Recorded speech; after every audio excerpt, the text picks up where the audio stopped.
eu quero falar com vocês sobre a questão que envolve o marco temporal, que foi ali um PL, né, um projeto de lei que passou quase que a jato.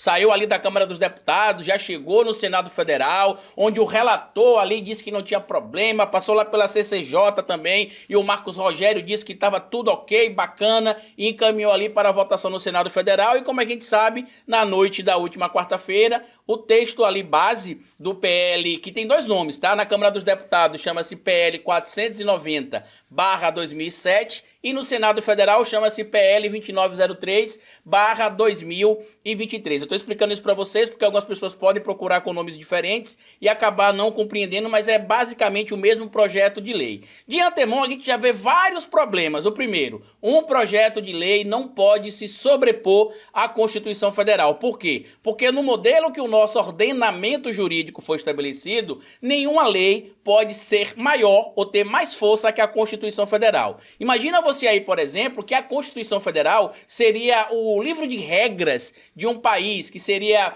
um manual de um país, como as coisas devem ou precisam funcionar em um país. Então, se você quer atuar em qualquer cenário, inclusive como representante do poder legislativo, que eles estão dizendo aí que o STF está ultrapassando os limites de atuação do STF e limitando, de certo modo, a atuação do poder legislativo, vocês conseguiriam ao menos compreender isso. De antemão, vamos entender aqui cronologicamente toda essa história, tá? Lá em 30 de maio foi aprovado na Câmara dos Deputados ali por aproximadamente 283 votos a favor e 155 votos contra o PL 490/2007, que versa sobre o marco temporal. Entre tantas coisas que está presente nesse PL, por exemplo, ele diz que só se pode ser considerado terra indígena territórios que os povos originários já estavam ocupando até a data da promulgação da Constituição, lá no dia 5 de outubro de 1988. Dali para cá, nada que foi demarcado como território indígena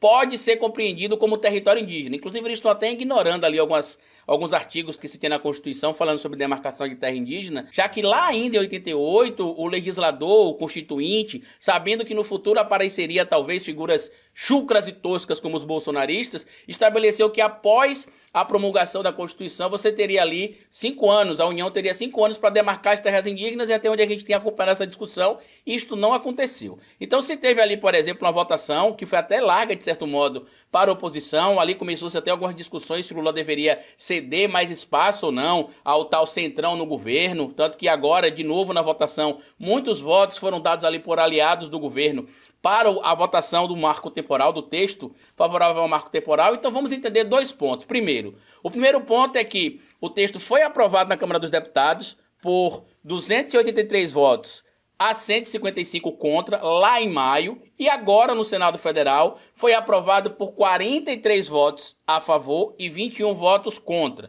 E o que isso quer dizer, Carlito? O que isso representa para a discussão do que a gente está trazendo aqui? Primeiro, a questão do marco temporal, ela é claramente inconstitucional. Eu vou mostrar na Constituição para vocês tudo que eu estou falando aqui. Já adianto que esse vídeo vai ser um pouquinho maior que o padrão do nosso canal, porque aqui eu prefiro prezar pela qualidade do conteúdo do que meramente por um like que você vai dar aqui e depois vai sair. Para mim é importante que você assista ao vídeo, compreenda o que a gente está falando e vire um disseminador, um propagador da informação que a gente vai trazer aqui para vocês. Então, trazendo aqui essa discussão inteira, o material passou lá pela CCJ, como a gente já trouxe, lá no Senado Federal, e aí foi votado ontem com o nome de PL 2903/2023, e se teve ali a aprovação por 43 votos favoráveis e 21 votos contrários. E aí tem muita gente dizendo que o Lula vai vetar o PL do marco temporal, mas que o Congresso vai acabar derrubando os vetos do presidente Lula e que o texto vai entrar em vigor. De antemão, eu já coloco para vocês claramente aqui que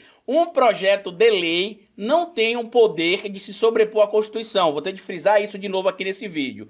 Para que se pudesse colocar, por exemplo, em prática qualquer tipo de discussão nesse sentido, se teria de colocar ali em discussão uma PEC, que é um projeto de emenda à Constituição. Porém, para se aprovar uma PEC, não teria de ser ali maioria simples, como acontece normalmente nos PLs. O PL você tem a maioria simples na Câmara dos Deputados e a maioria simples no Senado Federal, você já consegue aprovar. Você precisa de 257 votos na Câmara dos Deputados e 41 votos no Senado Federal.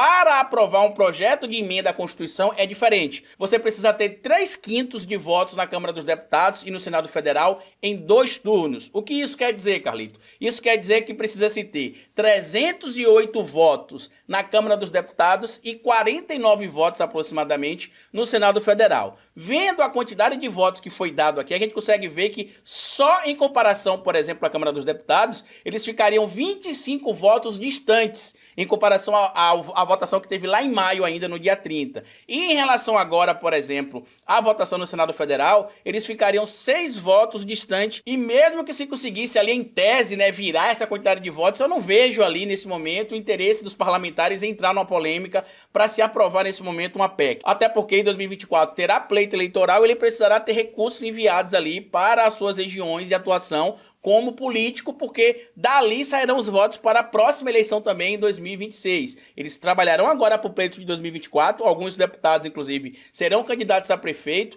outros apoiarão candidatos a prefeitos e vereadores e precisarão ali de liberação de recursos para suas bases eleitorais.